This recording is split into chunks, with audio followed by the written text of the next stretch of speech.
Hello, everybody. My name is Michelle, and I'm going to be your advisor while you're here at our university. We think you're going to have a great time in your study abroad, and we just wanted to give you a little bit of information about culture shock because that's something a lot of students who leave home and study abroad go through. So, this is what culture shock may look like, the pictures on this page. So what we're going to do first is we're going to go to this picture in the lower right-hand corner, and that's what the first stage of culture shock might look like. That stage is the honeymoon period. These are some emotions that you might go through during that first stage. Things may be new and exciting and fun. There's differences, but those differences are positive. New food, everything is there's places to go and the people are so friendly. And this is what you might say to yourself or say to the people back home. I am so glad I'm here. And this is what you might text to your friends back home. Lots of hearts and thumbs up and smiley faces. And that phase might last from 0 to about 3 months. Now, stage 2 of culture shock might look like this girl in the bottom left. She is going through the second phase of culture shock, which is frustration. Now, some of the things that you might experience at this time, you might be tired, you might be not getting enough sleep or too much. You may be sad. There could be miscommunications, things you're just not able to say what you mean or say what you want. There's comparisons. So there are still differences, but all of a sudden those differences don't feel so positive anymore and they just feel negative. You might be really homesick, maybe anxious. And something that I hear students say a lot in this phase is, what am I doing here? I want to go home. This is not working out for me. Some of the emojis that you might text or write here, lots of, oh, I don't want to be here, or the frustrated and the angry. That's okay. That's a stage, and that sometimes lasts from 3 to 6 months. Now, the third stage of culture shock is in this top picture. And as you can see, things are getting a little bit better. This is the adjustment phase. Things are a little bit easier now. You don't have everything down, but they're a little bit easier. You're going to have routines, right? You're going to know how to do things, routine things like going to the store and getting on the bus and going where you need to go. You're also going to start making some friends, and those friends will help you better understand this new culture that you're in.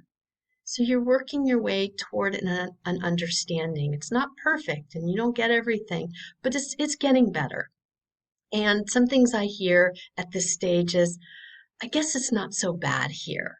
Difference is all of a sudden seems manageable, right? And these emojis, they're friend emojis. You're looking around again. Things are improving. You're thinking, oh, maybe I can get this, and things are okay, even though there's going to be some downtimes. And this stage typically lasts from 6 to 12 months. Now we're back to the pictures and we see this person in the middle in the bottom, and she's wearing a cap and gown. And that's the fourth stage of culture shock, which is acceptance. At this stage, you're feeling comfortable, you're feeling integrated. There's not so much judgment. You're starting to realize that difference is just difference, and you're able to live in both worlds. You have a memory of what it was like back home, but you're also starting to be really comfortable, starting to graduate to a real understanding of this new culture. And what you might say here is, wow, I think I've got this place. We've got like a strong bicep and some happy faces. And you might get to this stage at a year, right? Once you've been here a year, you're going to start to be pretty comfortable and accepting. Now, if I have any advice for you, it's this. And the first is culture shock is normal. This is something that so many people who cross borders go through. Um, and your advisors have gone through this, you'll be going through this, or you might be going through this with your classmates and the people that have been before you, who we will connect you with. And the second piece of advice is stay connected. Come reach out to me, your instructors. Make sure that you talk to other classmates about what's going on. And of course, the people back home. I encourage you to explore, to go outside, a little bit outside of your comfort zone, whatever stage you're in. Also, be open.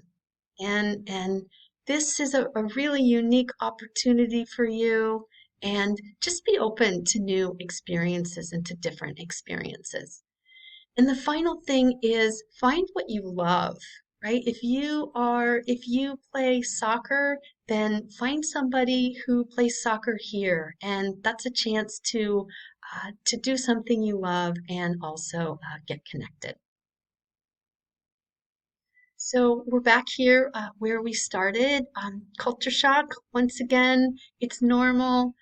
You may go through it and just be gentle with yourself and you'll have a great study abroad experience. Look forward to meeting you soon. Bye.